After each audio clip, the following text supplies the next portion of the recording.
Olá!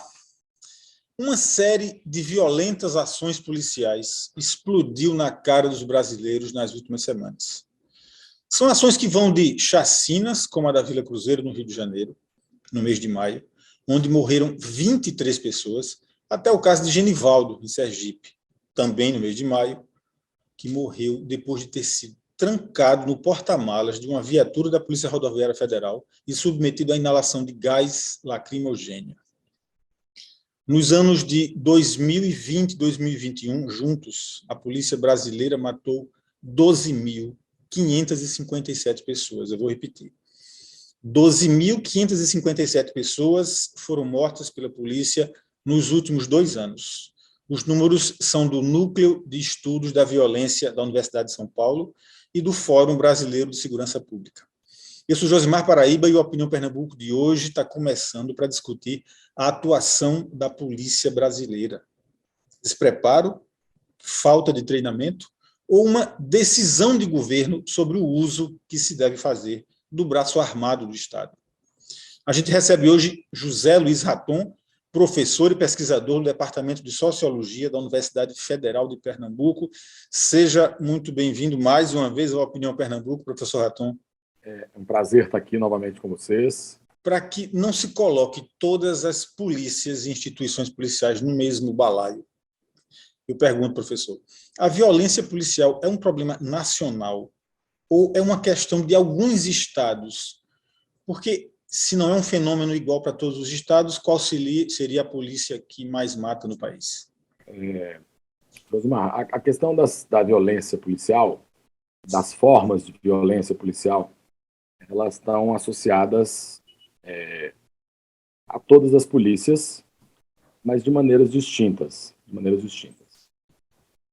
As polícias militares brasileiras são as polícias que, historicamente, são as que apresentam os indicadores de violência policial mais altos no Brasil todo. Mas eles são altos em geral no Brasil todo, mas há alguns estados que se destacam, que concentram quase que 60% dos casos de violência letal praticada pela polícia. São os estados do Rio de Janeiro, São Paulo, da Bahia e do Pará. Isso não significa que as outras polícias militares não sejam violentas, mas essas 4 elas concentram um percentual de mortes violentas letais bastante mais elevado que o das outras. E as polícias brasileiras, de alguma forma, comparando internacionalmente, elas têm um padrão de letalidade elevadíssimo, incompatível com a função policial. E nós estamos comparando isso com países que têm problemas de criminalidade violenta, como do caso brasileiro. Certo? Então, e que também tem problemas de violência policial. Então, é importante perceber que esse é um problema estrutural das polícias brasileiras. As polícias civis também têm participação na produção da violência, normalmente de outra forma, com uma letalidade menor, mas atuando também, muitas vezes, produzindo, em muitos casos, em todos os estados, um tipo de violência que pode ser caracterizada em torno da ideia de tortura policial, que a polícia militar também faz. Né? E eu estou falando aqui, eu não estou falando que todos os policiais fazem. Eu não estou falando que todos os policiais utilizam esse procedimento. Eu estou dizendo que esse é um padrão que se observa nas polícias brasileiras em geral.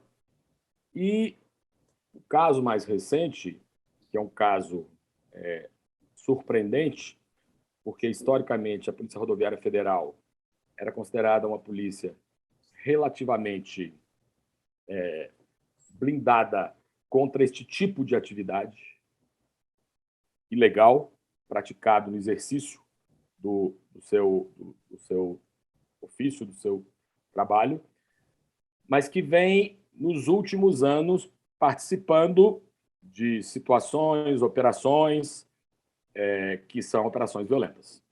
mudando o próprio perfil que a Polícia Rodoviária Federal tinha.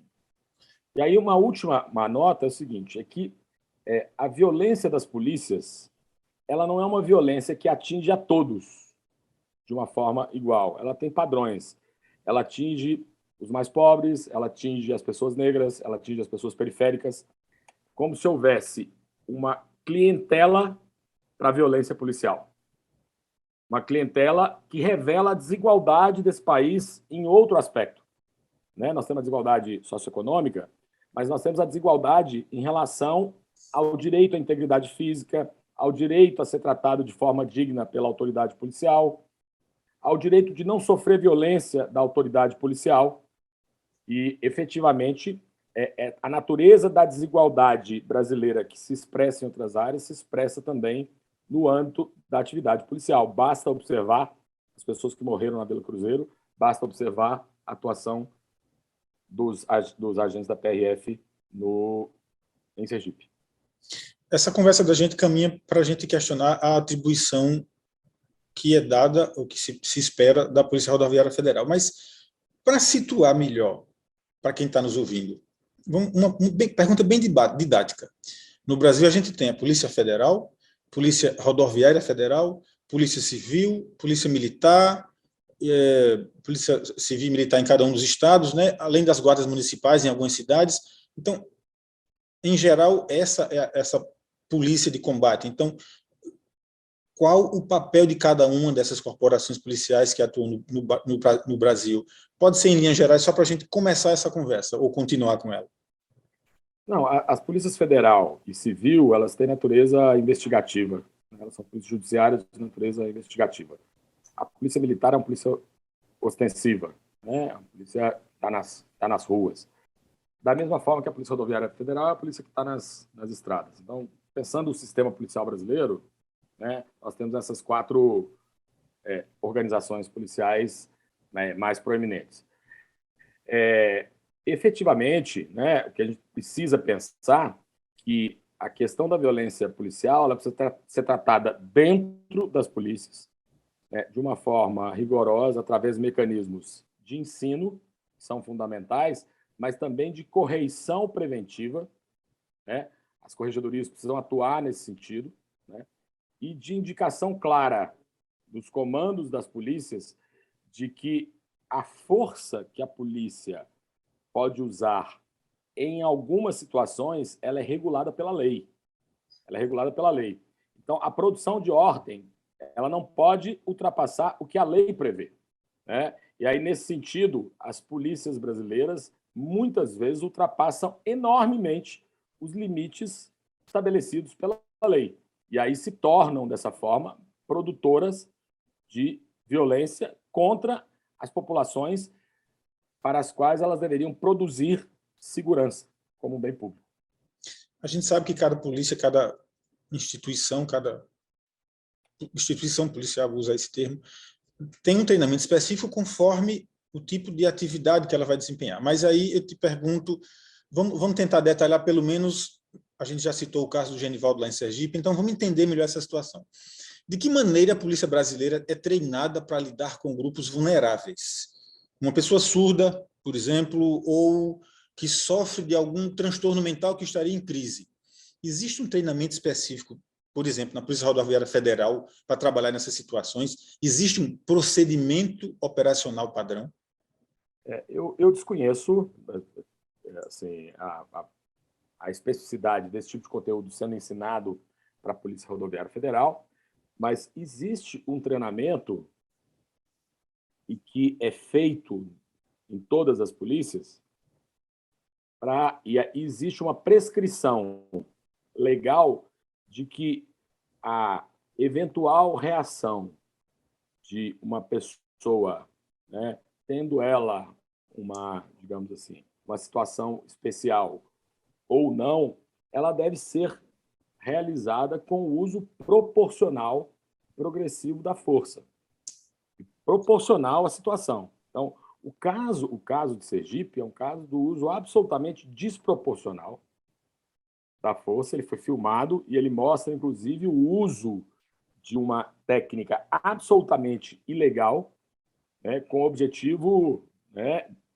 e o objetivo de colocar aquela pessoa numa situação de inconsciência, mas com o risco, né, o risco eventual de produzir o que ela produziu, que foi a morte, né, do moço que foi abordado pela Polícia Rodoviária Federal de Sergipe, que estava numa moto sem capacete, né? Então, é preciso perceber que a tolerância dentro das hierarquias policiais a práticas dessa natureza, a não responsabilização administrativa desses policiais pelas corregedorias, pelas lideranças policiais, e o estímulo, direto ou indireto, por autoridades de fora da polícia, né, que ocupam os níveis centrais do poder no Brasil, cria condições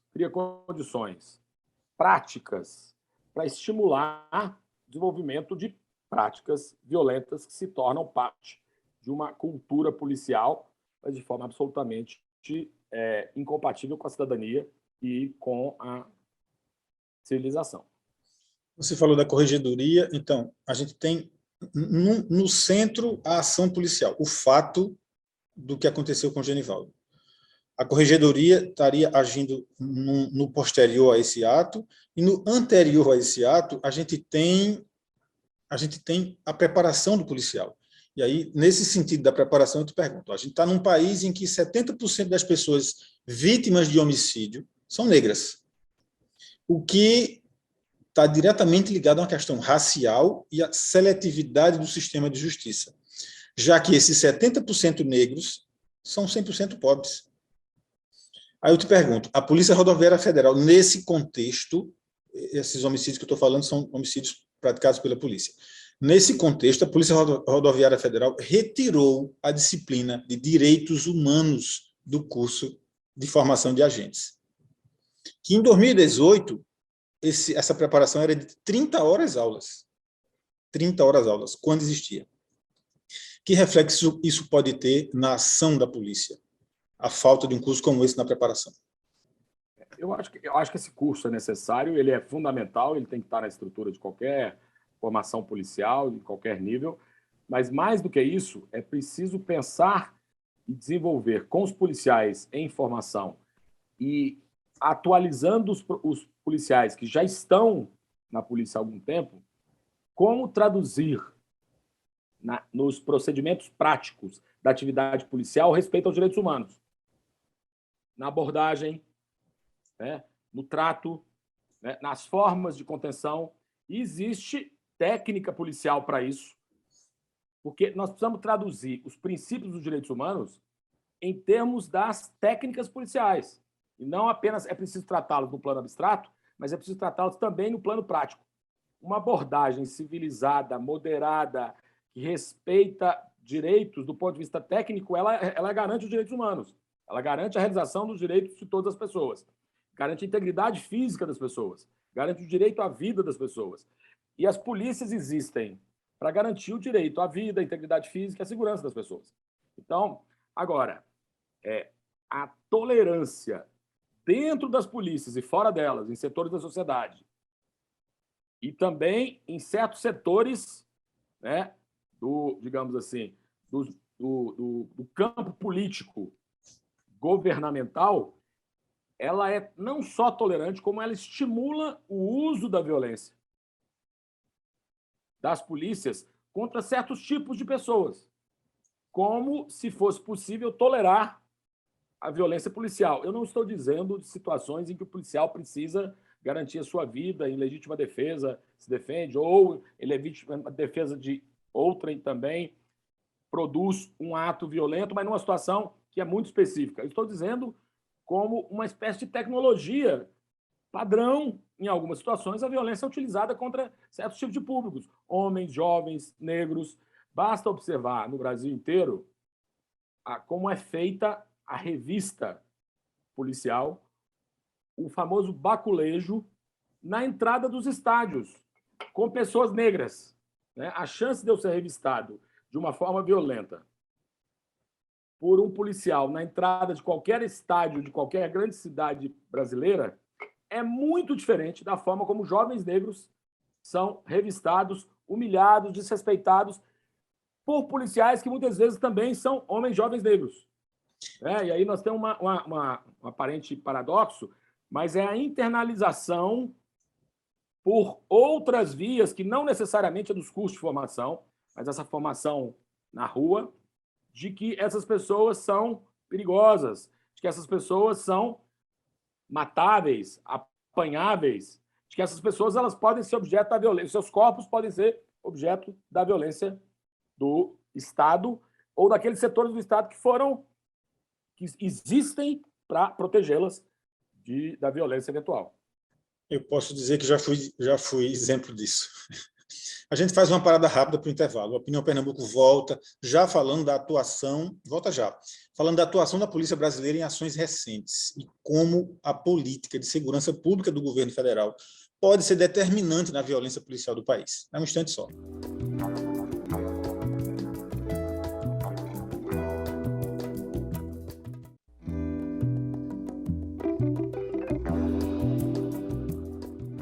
Estamos de volta com a Opinião Pernambuco e quem está aqui com a gente é o professor José Luiz Raton. Ele é pesquisador do Departamento de Sociologia da Universidade Federal de Pernambuco. A gente está falando da violência policial. Uma questão, professor, que já extrapolou as fronteiras do país. Em outubro de 94, uma operação policial na favela do Complexo do Alemão, bem clássico esse caso, né, no Rio de Janeiro, terminou com a morte de 13 homens, 4 deles menores de idade. Além disso, nessa mesma ação, 3 mulheres, 2 delas menores de idade, sofreram atos de violência sexual por parte das forças policiais. Meses depois, em maio de 95, nova operação policial na mesma localidade. Novamente, mata outros 13 homens, sendo 2 deles menores de idade. Em ambos os casos, os assassinatos foram registrados como autos de resistência com morte dos opositores. O Brasil foi condenado pela Corte Interamericana de Direitos Humanos, no caso que ficou conhecido como Favela Nova Brasília versus Brasil. Lhe pergunto, de que forma essa condenação tem influenciado o governo sobre a violência policial? Existe alguma influência? Tem alguma consequência esse tipo de condenação? Essa condenação é emblemática, mas ela pouco influenciou as práticas das polícias brasileiras, considerando que, nesse período posterior a estes eventos, nós tivemos inúmeras chacinas no Rio de Janeiro, em outros estados brasileiros, em que a atuação de operações policiais em comunidades pobres e periféricas, ela, no seu ponto de partida, ela já é produtora de violência e de morte. E isso em nome de um combate ao crime que muitas vezes permanece etéreo, né?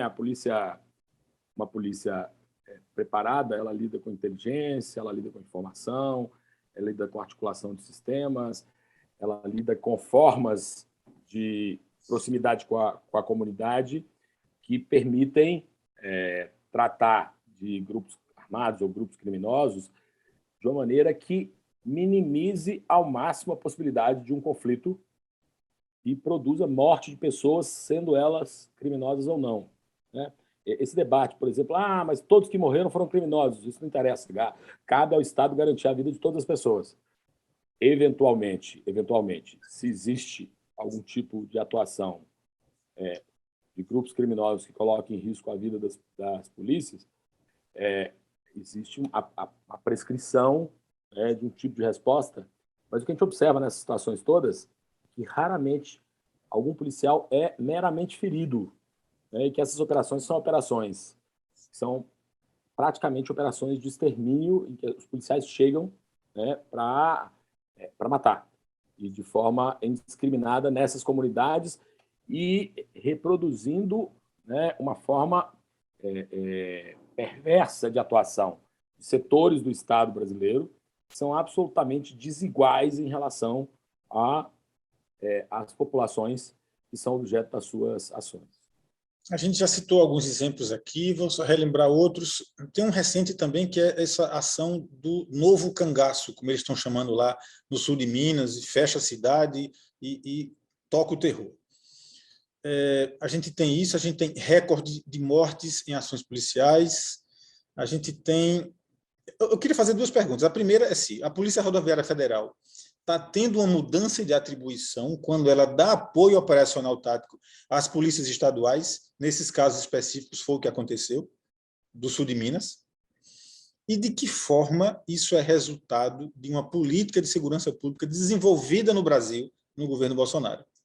Uma política de segurança, só para lembrar, de violência como forma de resolução de conflito, população armada e recorde de letalidade policial. É preciso perceber que houve, durante o governo Bolsonaro, um investimento bastante significativo e diferenciado da Rodoviária Federal, transformando a Polícia Rodoviária Federal, né, em um tipo de polícia muito mais ostensiva, muito mais armada, envolvida em operações das quais ela não participava, né? Há uma resolução recente do STF que proíbe que a Polícia Rodoviária Federal participe, né, de operações do tipo daquela da Vila Cruzeiro, né? Então, já é uma resposta, porque os mandatos das polícias estão definidos constitucionalmente.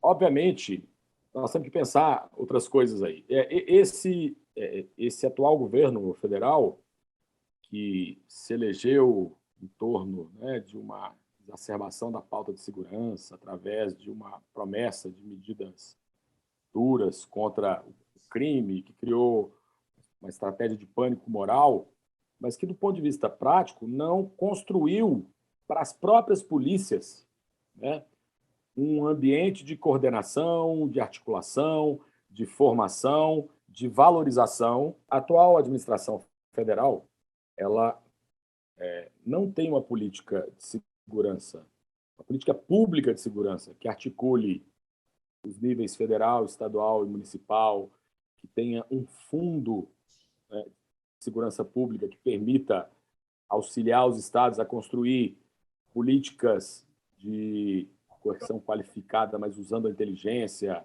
que permita o desenvolvimento de sistemas de informações policiais, que permita a produção de mecanismos de prevenção no nível dos estados e dos municípios, que qualifique as polícias, incentive formas de formação policial que sejam respeitosas dos direitos humanos e, por outro lado, atua, né, tentando de forma efetiva desmontar o Estatuto do Desarmamento e aumentar, né, o estoque e a circulação de armas, que cria uma bomba relógio para os próximos anos no Brasil, o aumento do número de armas de fogo nas mãos de pessoas que são chamadas de colecionadores, de caçadores, e que efetivamente cria uma ampliação do estoque de armas de fogo que, emprestadas, alugadas, deixadas armazenadas de forma incorreta, podem produzir mais suicídios, mais acidentes,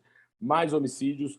Então, e sofrendo um lobby claro e representando, né, parte da indústria armamentista brasileira internacional dentro do próprio governo.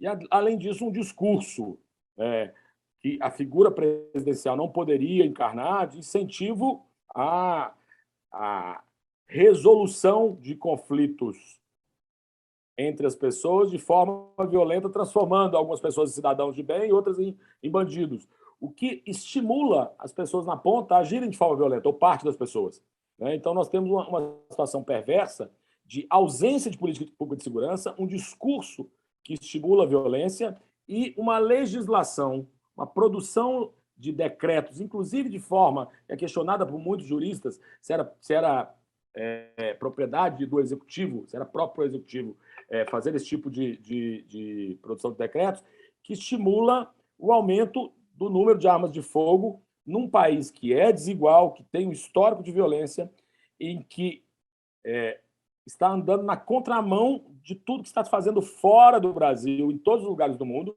que que reconhecem que o aumento do número de armas de fogo na posse dos cidadãos comuns aumenta as chances de violência, aumenta as chances de produção de mais violência. Então, nesse contexto, nós temos ainda um estímulo à violência policial, à adoção da atitude policial, né, que seja, né, mano dura, que não leve em conta as capacidades policiais de prevenir e de garantir segurança para a população com o uso da força controlado e respeitando a lei e garantindo direitos. Só tenho 30 segundos para você fazer um último comentário. É só em cima de um decreto estadual lá no Rio de Janeiro que entrega na mão dos policiais reformados, né, afastados, na aposentadoria, uma pistola .40 e munição. Para cada um é entregue isso. O que é que você acha? O que é que se espera de uma atitude como essa? Muito problemática, e ainda mais se nós pensarmos que no Brasil estão enfraquecidos os mecanismos de controle da Polícia Federal sobre o armamento, né? O armamento, especialmente o armamento das polícias. E, além disso, há uma tentativa de transferir todo esse tipo de controle para as Forças Armadas e retirar da Polícia Federal. Então, esse é um debate muito importante, muito sério, para a gente pensar a garantia do direito à vida no Brasil contemporâneo. A Opinião Pernambuco está encerrando. A gente agradece a presença do José Luiz Raton, professor e pesquisador do Departamento de Sociologia da Universidade Federal de Pernambuco. Se você quiser rever essa ou outras entrevistas do nosso programa, vai lá no YouTube e pesquisa Opinião Pernambuco 2022. Você encontra uma playlist com todos os programas do ano. A gente fica por aqui. Até um próximo encontro.